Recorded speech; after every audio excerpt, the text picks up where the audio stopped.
Yashodanandana Ramamati Ramamati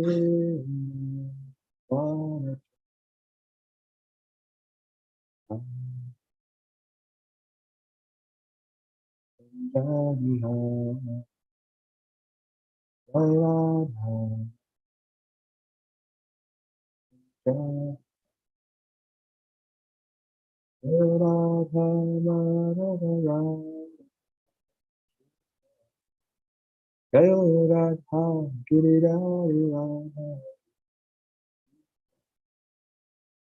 Jai Jai Prabhupada Prabhupada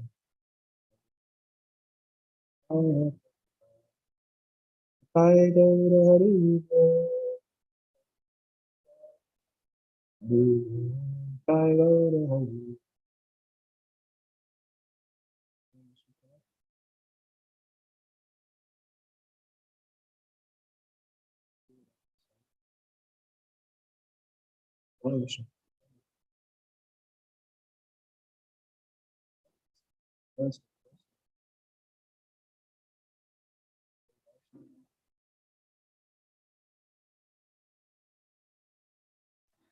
Hare Krishna Prabhu, your audio is not, it's just going in and out. It's not very stable. Maybe I'll try without headphones. See how we go.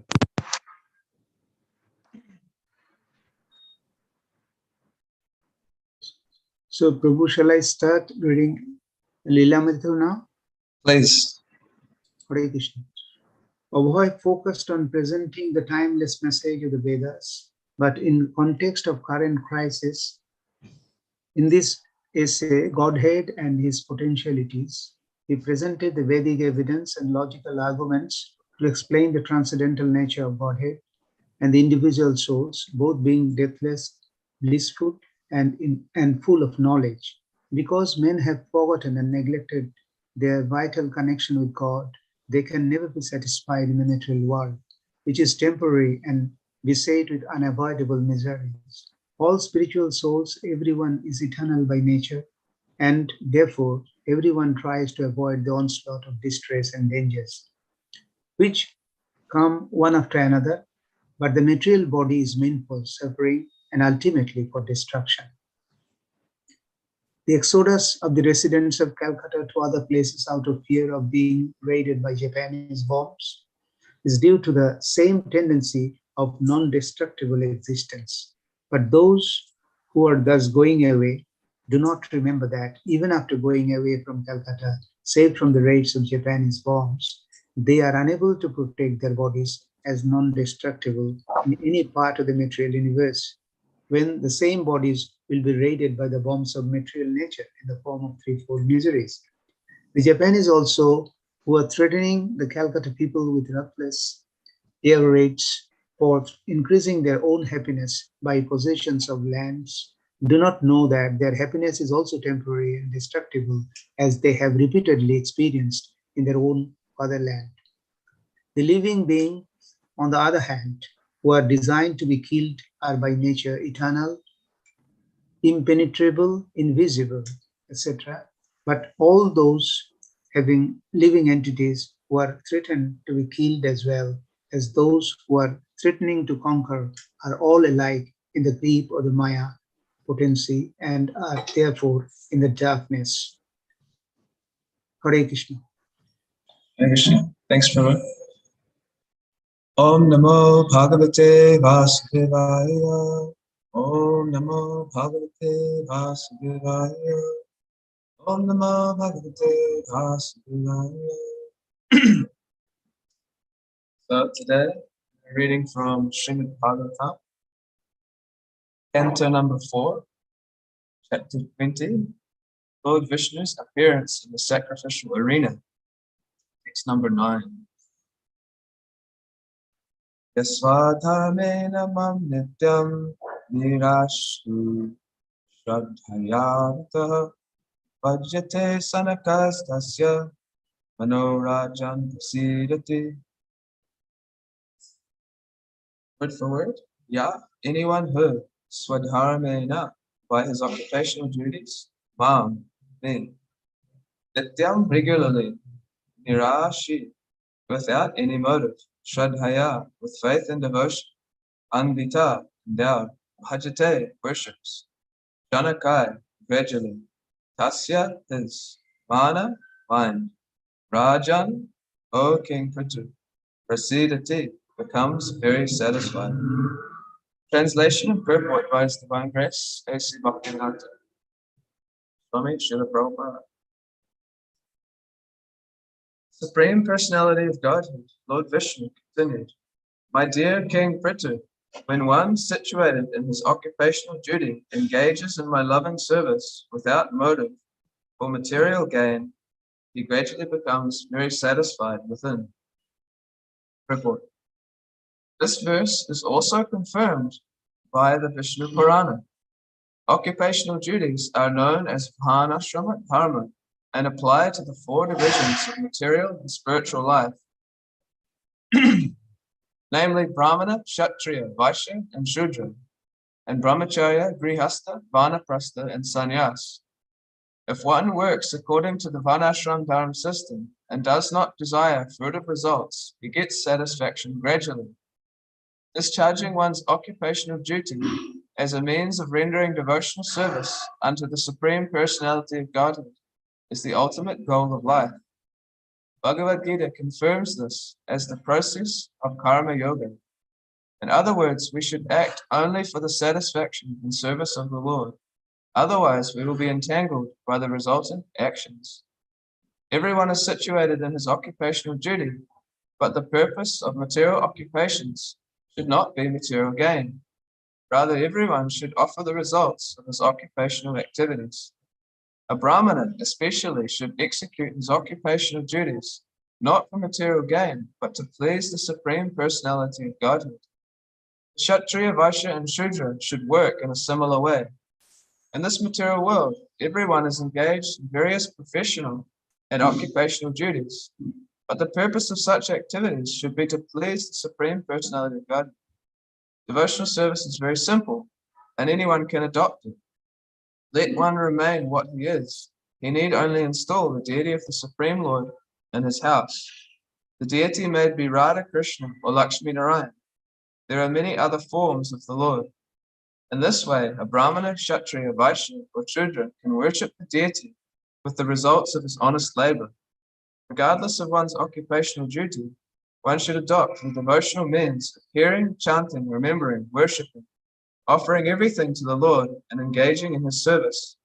In this way, one can very easily engage himself in the service of the Lord. When the Lord is pleased with one's service, one's mission in life is fulfilled. Srila Prabhupada ki jai.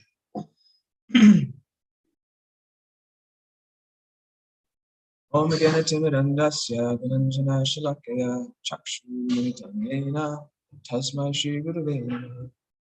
Jai Shri Krishna Chaitanya Prabhu Nityananda Shri Advaita Gadadhara Shivasari Gaura. Hare Krishna Krishna Krishna Hare Hare Hare Rama Rama Rama Hare Hare. Supreme Personality of Godhead, Lord Vishnu continued, my dear King Prithu, when one situated in his occupational duty engages in my loving service without motive, material gain, he gradually becomes very satisfied within.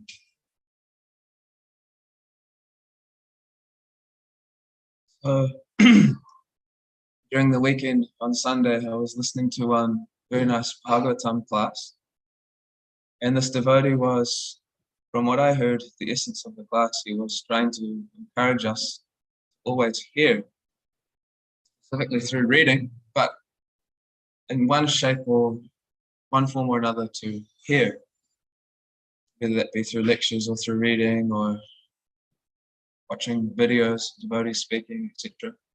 Somewhere we have to hear, and the point that he was making, that if we don't hear, then we forget. And he was reading from one small book which you may have seen called Message of Godhead. And in this paragraph that he was quoting, Srila Prabhupada is explaining how Arjuna was in a situation which it seemed as though there was not even a moment to spare, no time to lose. But still, he took the time and the opportunity to hear Bhagavad Gita from Krishna. He was making the point that how can we be so busy that if we can't hear, if even Arjuna, it's a critical moment, Prabhupada says, such as the battle of Kurukshetra that was about to happen.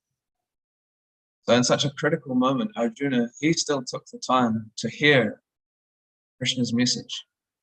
So he didn't have to do that because he's a liberated soul. He already understands how to act, what to do. But for our benefit, he showed that in even such a critical moment where there is no time, he still made the time to hear from Krishna. So for us, we also have to make the time to hear. And as I was listening to this, I was thinking, yeah, I've heard this so many times before that if I don't hear, then I forget. So I was thinking, when is this going to sink in? When am I going to constantly remember this? But actually, our nature is that we are constantly forgetful. So this we have to hear over and over again, that if we don't hear, then we forget. So we continually have to hear this point that we have to hear Bhagavatam, otherwise we will forget. So after hearing this Bhagavatam class, then I went home and I looked at the text that I was supposed to be speaking on today. And I read through this chapter just from the first text to where we are now, number 9, and a few texts further. And I was realizing that this is so incredible, being able to hear the Bhagavatam, because this particular text and this pastime, it's so instructive for us. And it's only 9 texts in, and there's so much that we're hearing that can actually benefit us. So if we haven't had the opportunity to be hearing regularly this part of the chapter, or it might be foggy in our mind, and I'll just give a little bit of a summary of what's happening based on what I could understand, and hopefully we can see how it's relevant for us. So in the beginning of the chapter, you have to read it with the purports too, because Prabhupada really helps us to get a deeper vision of what's happening. If you just read the texts, then it can be a little bit confusing.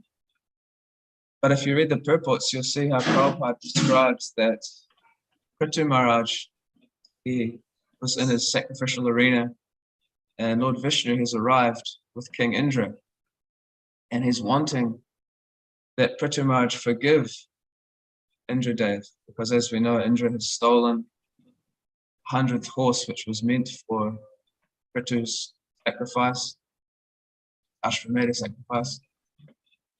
And naturally, he was angry about this. Maharaj was frustrated. Well, why have you done this? You're impeding my service.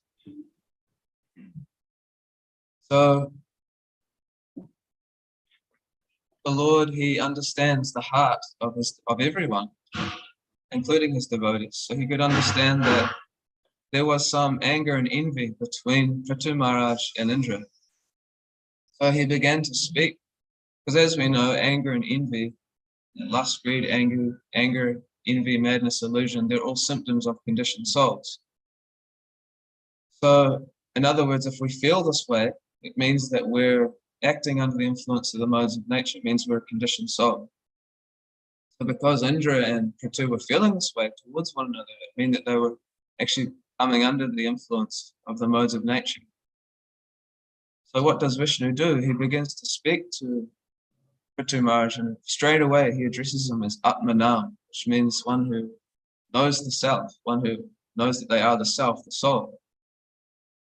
So he explains, and again, this is based on Prabhupada's purports, so you have to read them to get the full picture, but he's explaining in essence to Prithu Maharaj that you shouldn't be upset with Indra because he's just acting under the influence of the modes. Prabhupada gives the example of a man who murders, an insane man, someone who's actually influenced by insanity. When he murders, when he commits murder, then actually the judge will sometimes excuse him because he's insane. He doesn't know what is right and what is wrong. So Vishnu was straight away pointing out to Prithu Maharaj that, why should you be angry with this person, Indra? He appears to have acted a certain way, but it's actually just the influence of the modes of nature. It's got nothing to do with who he really is as the soul, actually as my devotee, which Indra is. But as we may also sometimes experience, just because we're trying to be Krishna's devotee doesn't mean that we're free from the influence of the modes all the time. So Indra had made this mistake, he'd slipped up. So Vishnu is pointing out to Prithu Maharaj, but this isn't actually him. He shouldn't be angry, he shouldn't be envious towards him. It's just the influence of the modes of nature. And he goes on to explain to Prithu Maharaj that if you come under the influence of such things, anger, envy, then all of this yajna that you've done, all these sacrifices you've done, they're actually pointless. Prabhupada explains that he didn't need to perform these activities. He didn't need to perform the Ashrameta yajna. He was already transcendental to these sacrifices. But to set a good example to others, then it was good that he performed them, because it sets a good example, because these Vedic rules and regulations and sacrifices, they're meant for the elevation of man, but they're not actually the ultimate goal. What is the ultimate goal? Is loving devotional service to Krishna. It doesn't actually depend on the Ashrameta yajnas, and it's not what actually pleased Vishnu, but it's the devotional qualities that Prithu Maharaj had. So, in other words, Vishnu is trying to explain to him that while performing this yajna, if you end up coming under the influence of anger and envy, then what was the point of the yajna? Because you can only feel anger and envy if you see yourself as the body, if you see yourself as separate from my servant. So it's a really interesting point to meditate on, that, while we're performing our devotional service, if we're just considering the result and considering how things are going, whether or not I'm achieving a good result, is my yajna going to be successful? Am I going to get the desired result? And if something comes in the way, if something impedes that, and we become angry, become envious towards someone that impedes it, then actually we're kind of losing sight of what is the real goal. The real goal is actually to please the Lord by our devotional qualities, despite what the result is of our sacrifice.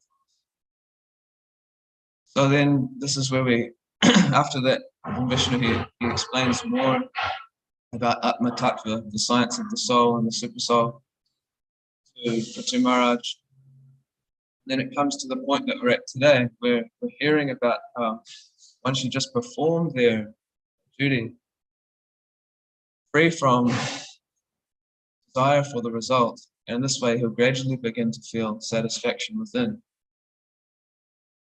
I won't skip ahead too much, because obviously other devotees are going to want to speak on what happens after this, but just in a very short summary, Prithu Maharaj and Indra, after hearing Vishnu speak like this, they begin to realize that they see things properly. That after hearing from Krishna, then they give up their anger and their envy toward one another, because they realize that actually we're just parts of Krishna, we're just spiritual living entities. And we're actually brothers in Krishna's service together, and so they embrace one another. And you can actually see, maybe I can show you, there's this nice picture of the Bhagavatam. You may remember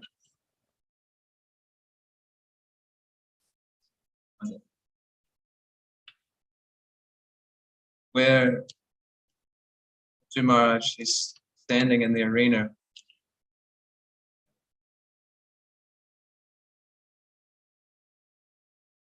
You can see Prithu Maharaj is standing, and he's embracing Indra, and Vishnu is behind him. So it's very nice, because we see that just by hearing, then they were able to overcome anger and envy. So this is relevant for us because we're in the material world, which means that we're going to be influenced by anger, envy, lust, greed, madness, illusion. And all of these things, they're stuck together. You can't separate one from the other. So if you feel envy, it means that you're lustful. Because how can you, if you're lustful, you desire something for your own enjoyment, and then you see someone else who has it, and you become envious. So they're all connected together. And no one likes to feel these things. It's uncomfortable. It's like being dirty. You want to just shower and get rid of the dirt. So walking around with lust, envy, anger inside of our minds and heart, then it's very dissatisfying. We want to become free from that. So this pastime, although it's only a few texts long already, we're just by hearing, we become free from this anger and envy towards others. So this is relevant for us. And particularly this text is also relevant for us. The idea that we should just perform our duty free from desire for some sort of result. And that by doing that, we'll gradually feel satisfaction within. This is really the essence of it, the essence of Krishna consciousness, is that it's not so much the activity that we perform that counts. It doesn't really matter so much which ashram, which varna we are, or which we're in, but it's how we act according to that varna, according to that ashram, what our mood is, how we offer whatever it is that we're doing to Krishna that will actually satisfy Krishna. And when Krishna is satisfied, then as we're hearing in this text, we'll also gradually begin to feel satisfaction. So the more that our offering, according to our varna ashram, is done with love and devotion, then to that degree we'll feel satisfaction within. So there's a very wonderful pastime that I've been reading recently, which shows this so nicely that the essence is actually our offering. That's what Krishna wants. That's the pastime of Sudama Brahmana. I think everyone is pretty familiar with Sudama Brahmana because it's a very sweet story. Whenever you meet someone from India, generally if they know about Krishna, then they'll know about his friend Sudama. So it's said that Sudama Brahmana, he was very poor. Actually, he himself says even from his birth he was poverty-stricken. But because he was a great devotee, he was actually perfect in knowledge, it said. So he could understand perfectly and be satisfied with the fact that we don't get more than what we deserve in this world. According to our karma, we suffer, and according to our karma, we enjoy. So because he understood this, he never endeavored for anything more than what he was getting. And it's also mentioned that in this way he saved time for spiritual activity. So Sudama Brahmana and his wife also, it was said that they were dirty in their appearance, very thin. You could see their bones, very skinny, little Brahmana and Brahmani. And they were extremely poor, so they couldn't actually eat properly. Hence why they were so skinny. So they were both quite satisfied. Actually, they were both satisfied. But the only thing was that Sudama Brahmana's wife was actually feeling dissatisfied, not for her own sake. It doesn't mention that at all. But what it does mention is that she was dissatisfied because of the state of her husband, who was such a pious Brahmana. She thought, oh, she should be looked after better than this. But I can't do that because I'm so poor. So she went to Sudamana and she said, Sudama, Krishna, he is the well-wishing friend of his Brahmanas, the Brahmanas. And not only that, not only are you a Brahmana, but you're also a dear friend of Krishna. You both went to the same Gurukul together. You're old friends. So seeing our condition of such poverty, I think you should go to him and just ask for the bare necessities of life, nothing more. A little bit more because we're so poor. And Sudama, he was thinking, I don't really want to do this. But his wife kept asking him. So he thought, okay, well, I should better. And actually, it's mentioned that she was really hesitant to say anything before her husband. She was so chaste. She would always listen to what he had to say. But for his own benefit, she wanted him to go to ask Krishna for some of the bare necessities of life. So Dharma thought, well, at least if I go, then I'll get to have Krishna's darshan.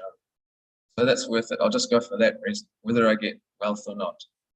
because his wife had actually mentioned to him that generally Krishna doesn't give wealth out to his devotees because they may misuse that wealth and actually fall down. But she said that he will give it to devotees who are fixed and in service. She said, I think that you're Krishna knows your heart and you're fixed, so you can handle the wealth, it will be fine. So Sudama thought, okay, let me go. And either way, I get to see Krishna, which is going to be very ecstatic.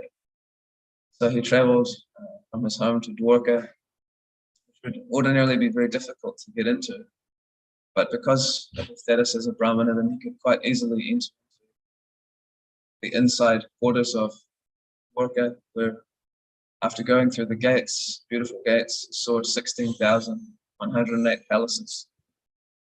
And he entered into one very beautiful palace where he saw Krishna sitting on the bedstead. And as soon as Krishna saw him, then immediately he got up and ran towards Sudama Brahmana. They both embraced one another.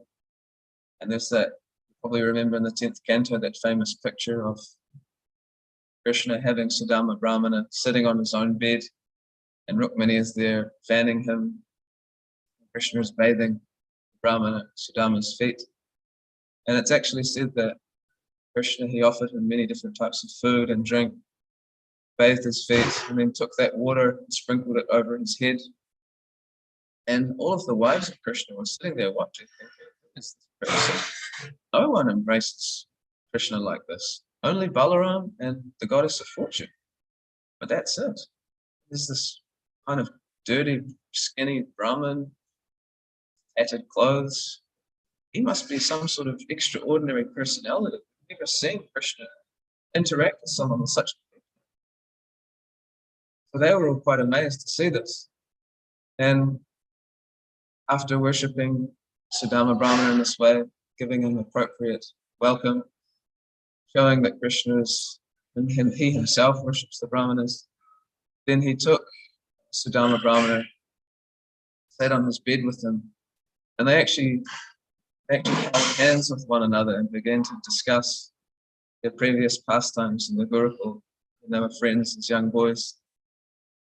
And they also had many, Krishna speaks many instructive words, Prabhupada says, for human society. You read this in Krishna. Which won't go into detail on, it's a whole other class in of itself. But after they discuss this, then they talk a little bit about their own pastimes. Gurukul. So Krishna says, do you remember Sudama when we were just boys in the Gurukul and we went to collect wood for a spiritual master, and we were in the forest and all of a sudden it began to rain so hard. He said actually it was like a partial annihilation. It was raining so hard. So then it's very sweet. They held hands together all night trying to find a way out of the forest. Couldn't do so. So in the morning when their spiritual master Sandipani Muni heard the boys had been out all night just for his sake, when he and his disciples went there to find them, and they blessed Sudamana and Krishna. After discussing like this, then they were both obviously very happy to share these memories with one another. And Lord Krishna began to see that, oh, you have something, Sudama. You brought something with you. Because before leaving, Sudama thought, well, he told his wife, I can't just go there asking for something. I have to at least take something with me. So can you give me something to take from my friend Krishna? So she was so poor that she actually had to go and beg from her friends, neighboring friends, 4 palmfuls of chipped rice. And she wrapped it up and gave it to them, Sudama, in a little bag. So Sudama had this little bag of chipped rice wrapped around his shoulder. He was so embarrassed. How can I offer this to you? Here you are, 16,000 palaces, all these beautiful wives. Your wife is the goddess of fortune, Rukmini Devi. Here I am with this little 4 palmfuls of chipped rice. How can I offer this to you? But Krishna, he knew the heart of his devotees, so he explained to Sudama Brahmana that actually it's not about the offering in terms of what that actually is, what the object of it is. It doesn't matter whether it's leaf, fruit, flower, water. As Krishna explains in Bhagavad Gita, it's love and devotion wants to accept. So then he snatches his bag of chipped rice, Dharma Brahmana. He takes one morsel and puts it in his mouth. And Rukmini Devi, she actually stops him and she says, if you take one more morsel of this, then this person, he's already going to be so opulent in this life and next just by this one morsel, because it's so pleasing to you. So it's described that when one offers something, love and devotion to the Lord, then the goddess of fortune becomes so obliged to that person out of the offering of love that she personally resides in the house of that person. It's a tip for householders. If you want the goddess of fortune in your home, you have to offer very nice prasadam to the Lord. Chaitanya Charitamrita, you hear how actually, I think it's in Vaidacharya's house, when he's offering such nice food to the Lord, then Chaitanya Mahaprabhu says that anyone who offers such nice foodstuffs, I personally take dust of their lotus feet, put it on my head. Anyway, so goddess of fortune, Rukmini Devi, she can see that just by this one morsel, Sudama Brahmana is just going to be rolling in material opulence because of the love and devotion in that food. So then after this, Sudama, he leaves to go and stay one night in the palace. And then the next morning he returns home. And nothing in particular had actually happened to Sudama. The Lord had not given him anything other than his association. And he was very happy with that. As he was walking home, he was thinking, my Lord is so kind. He hasn't even given me any material opulence because he knows that I'll probably misuse it and in that way forget him. So Sudama was very thankful to Krishna, even though he didn't appear to receive anything. But then, as we know, he got to his place of residence and he was thinking, I don't recognize this place. There's palaces everywhere, all these beautiful people look like they're from Vaikuntha walking around. And then he sees where his home was previously, and he sees his wife come out of the home. It actually now looks like Goddess of Fortune herself. She's extraordinarily beautiful. And his wife, when she sees Sudama Brahmana, she becomes so ecstatic in her heart. She wants to embrace him, but she just falls down and bows before him. And she gets up, and Sudama and her, not saying anything, walk into their palace.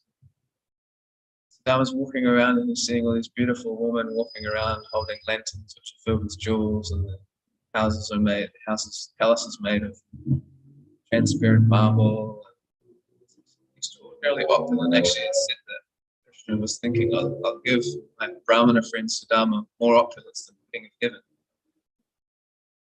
So seeing all of this, Sudama, he couldn't understand how this had happened. He concluded that the only way this has happened is by the influence of my friend Krishna, who's given me all of this opulence. So Sudama Brahmana began to consider that. He actually said, my beautiful dark friend Krishna is just like a rain cloud. A rain cloud at night, it will disperse rain over the fields. And the gardener inside his bed, the farmer in his bed at night, he's sleeping and he doesn't understand how much water is being poured all over the fields that he's been cultivating throughout the day. So when the farmer wakes up, he thinks, oh, the fields are not sufficiently wet. But he hasn't seen how the merciful rain cloud is pouring rain all over the fields. Also, as we know, in order for crops to grow, they need rain, so the farmer is anxious in this way. His desire is fulfilled by the rain cloud. So because he's sleeping, he can't recognize that. So Sudama, he said that his beautiful dark friend Krishna is more merciful than the rain cloud, because he's actually fulfilling everyone's desires very sumptuously, especially his devotees' desires. But everyone's desires he's fulfilling. But just like the farmer can't recognize that because he's sleeping, so in the same way, a non-devotee, he can't recognize how Krishna is fulfilling all of his desires, how he's giving him more than actually he needs. So therefore, they're very ungrateful towards the Supreme Lord. But for the devotee, it's Krishna conscious. They'll see how actually Krishna is giving me everything that I need and more. Practical experience, or some practical experience of this. I'm living with some devotees, and I can see I don't deserve to live. I mean, such a nice situation, surrounded by devotees, good job working with devotees. So many nice things have been given to me by Krishna, so many gifts from Krishna, which I don't deserve. But on the other hand, just for example's sake, there's a lady who lives above us, and you can see she's always storming around. You can hear her stomping upstairs. She comes outside, she's often a bit grumpy. You know, she's just been, you can see she desires so many things in the material world. She feels let down. But actually, what she doesn't realize is that just below her, there's devotees living there. She gets to hear a kirtan. She could go downstairs. She could read Prabhupada's books. She could become a devotee. She could get everything, all of her desires and more fulfilled. So she's so fortunate. The opportunity is right there, but she's not Krishna conscious. She can't see how actually Krishna is giving her far more than what she deserves. So the same thing, everyone walking around, they have more than what they deserve. But because of lack of Krishna consciousness, they can't see that. But for a devotee, and gradually, as their Krishna consciousness increases, they begin to realize and see how Krishna is giving us more, far more than what we actually deserve. And everything that we need to be completely satisfied is being given to us by Krishna. As we heard or would have seen, His Holiness Kadambakanana Maharaj is unfortunately for us, left the world. And you may have heard some of the glorifications of him. Just recently I was hearing the spiritual master Jai Veda Maharaj explaining how when Kadambakanana Maharaj left the world, his facial expression was one that it looked as though every single desire he had was being completely fulfilled. So this is a devotee that they always look as though all of their desires are being completely fulfilled. As we see in the case of Sudama Brahmana, he didn't actually have any desires other than to see that was the only reason why he really went to see the Lord. He was, of course, asked by his wife, but he didn't care about having a nice house or having this or having that. He was quite satisfied in himself. So the Lord then happily gave him more than what he needed. And Sudama's realization from all of this was that my Lord is so kind to me. And he's given me all of this, but I'm going to keep the same mood of renunciation. And I'm actually just going to use all of this that Krishna's given me in his service. And you hear at the end of the pastime, he's thinking how amazing this is, that the Lord, he's unconquerable. But just by my little offering of chit rice, he's become conquered. So this relates to the text that we're hearing today, that if we work in Krishna's service without attachment result, that we just try to do it to please him, then actually we'll become gradually satisfied. And why is that? Because the more that we do that, the more we offer our service to Krishna according to our situation, free from a desire from results. It's actually very loving. And when you act towards someone in a loving way, the result is that they begin to actually become conquered by your love. So when Krishna becomes conquered by our love, then he's very satisfied. And as we know, if we satisfy Krishna, then we ourselves become satisfied. Sudama Brahmana is such an inspirational example of this. How a devotee thinks and acts, how he doesn't actually desire anything for himself. He just desires to please the Lord. And even such a simple offering as a few palmfuls of chit rice can completely satisfy him. So we can take inspiration from these pastimes given in Bhagavatam. We can hear regularly. If we we don't hear, as we said, we forget.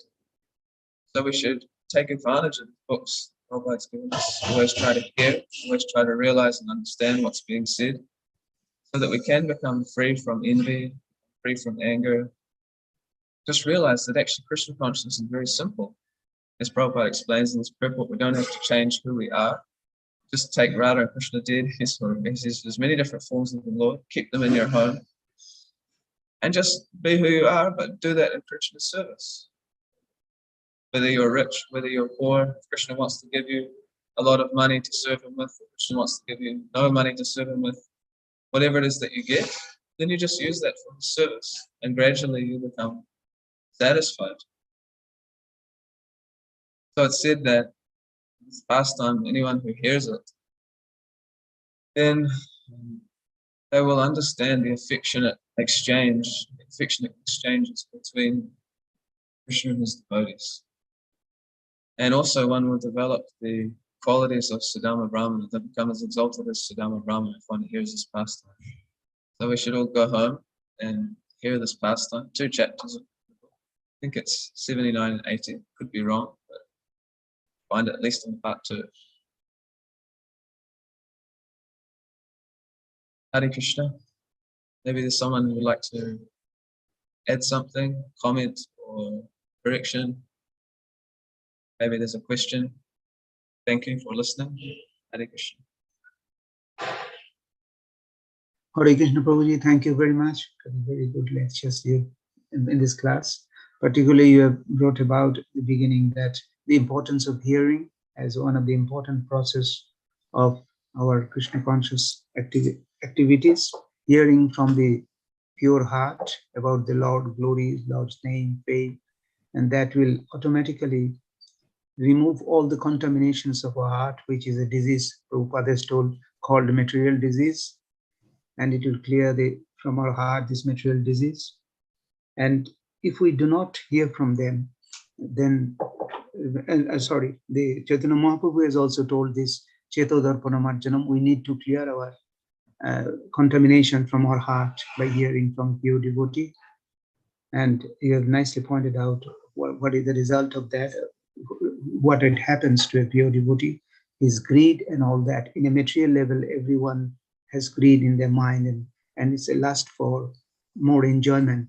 By gradually hearing, slowly and slowly, this attachment for the material things goes away, and we can get in our heart a peace, and we are freed from the material desire. And as you have rightly told, in the case of story of Sudama Brahman, his heart was so clean that he didn't ask for anything, but the Lord took care of everything what was needed for him. And that is the beauty of the Lord. And someone thinks that by his own endeavor he will achieve a lot of things, but one who gets the mercy of the Lord, he has everything. He has not to lust for anything, and the Lord automatically provides. So that is a great important lesson you have told us. Thank you very much for let the other devotees express that what is their feeling. Thank you very much, Prabhuji, for your nice class. It was very appealing on hearing that one. Thank you. Yeah.